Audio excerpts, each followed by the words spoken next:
those moments when you are questioning your future.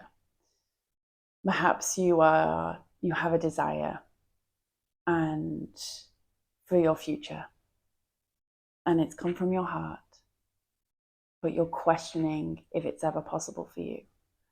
You are looking at your past and you're looking at your current situation and questioning how it's ever going to happen.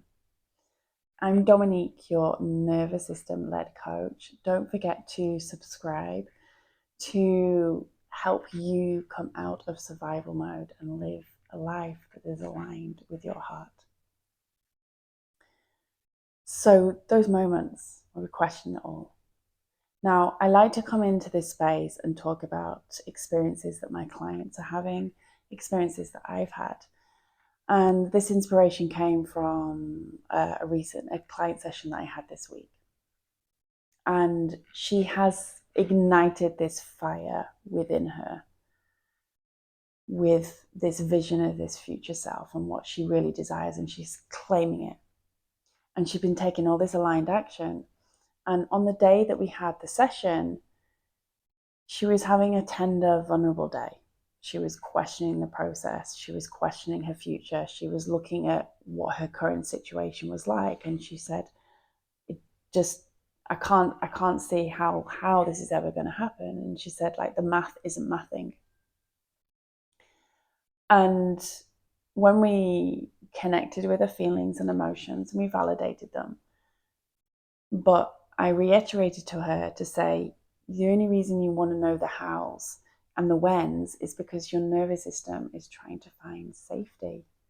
Because our nervous system doesn't likes to know what the future is. It wants to be predictable. It wants to use the past and project that onto the future and do what you've always done. Those habits, whether they're serving you or not, are safe to your nervous system. So when you start planting new seeds of desires of future self, then the nervous system is going to have a wobble. And this is why it's an internal job. It's not about how much you desire something. It's about the frequency you're on. And when you start connecting with that future self, it's not about the things that you're attracting into your life. Because think about the things that you have attracted into your life. It's not about the things, it's about how the things have made you feel. So this is why we work with feelings, because if we try and focus and visualize and use our imagination to what our future will look like, the mind will limit that, because it's making prediction based from where you are now, and if the math is mathing, but also based on your previous experience and your past. But when we start recalibrating and connecting with the feeling, then we'll attract in whatever's aligned with that feeling. And you could never even imagine what your future looks like, but you have this vision and this standard structured visual that your future may be. And, if I look back in my life and look at my current situation now, and my past self would never even imagine where I'd be right now. Not a chance. And this is why it's so important. And I look back on, to become this version of me now, I look back on all the experiences, all the challenges, all the fall downs, and the fear, and all of the challenges have shaped me to the person I am now, so that I can receive and hold what I'm holding now in my life. Before, that past version of me wouldn't have been able to. And this is why we can have this idea of we're wanting to know the how, and we're wanting to know when and timing, because we're just looking for safety. But you can't put a timing on that journey. It depends on how you interact with the challenges, right? So knowing that, like, my client had a tender day, and on those days it's about just popping the desire just to the side and nourishing yourself in those days, bringing yourself into safety, knowing that your nervous system is being stretched, so you're feeling tender because it feels unsafe.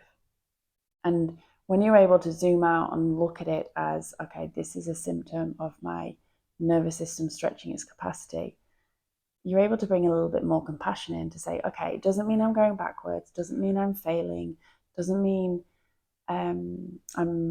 it's not going to happen. It's just my body's recalibrating to it. So this is why it's so important to work with the feelings, because it's not about how much you desire it. It's about the frequency that you're on and who you are being right now. So even imagine if the feeling is feeling calm and grounded, imagine a time that you previously felt calm and grounded, or maybe you saw someone else feeling calm and grounded. Connect with those feelings and that visual that you've got. A time, maybe the feeling is fun. Think about a time that you were having fun and how that felt in your body. Think about if it's abundance, think about when you felt abundant. So work with those feelings. And this is where it recalibrates your nervous system, because the more and more you connect with these feelings, the more you normalize it in your nervous system. And the more that you're on that frequency, so that when things do start to happen in that frequency, it's just, it's just normal. So you can do all of the visualization of your future self, and it's very powerful using the mind, but the mind is limited. And it's really important that we're working with the body as well, working on those feelings. How do you want to feel in your life? I know that maybe that seems so far away from where you're at right now. And believe me, I have some desires that have dropped in, and I don't know how they're going to happen. I have no idea. But I'm trusting the how. And I used to try and predict my future for safety. And now I have no idea what's going to happen in 6 months, 12 months' time. But I have this level of safety now, knowing that as long as, because I trust myself, because I'm more connected to myself, and I am able to, I have a different relationship with my body, and my body helps me make decisions. I trust that I'm exactly where I'm supposed to be, and my heart will lead me, and my body will lead me to where I need to be, and will take me on that journey to where I desire. And this level of trust and surrender in that. And it takes time to practice that, but it brings a level of peace. And it also lets go of resistance, because when we are desiring something that's completely different to our reality, the unsafety in that, it's so important that we just go internal, keep connecting back in with that feeling and that frequency over and over and over again with the reps. So if you are in one of those times where you're questioning everything, you're supposed to listen to this video, start practicing those feelings, because anything is possible. If this has sparked something in you, if this has really resonated with you, I'd love to know how you feel. Comment below, let me know. But also, I have a nervous system toolkit which helps you learn about your nervous system, where your nervous system's at, and build that relationship with your body, so that you're building those foundations of safety, so that you can create what you want to create in your life and recalibrate your body. So I will put the link below. I always focus on building that relationship with the body first, because these are your foundations to your life, to making aligned choices, to bringing you into where you want to be in your future. So anything is possible. Reminding you, 5 years ago, I struggled to walk, and now I just dance in life, and I love dancing, and it's brought me to life. I'm sending you so much love.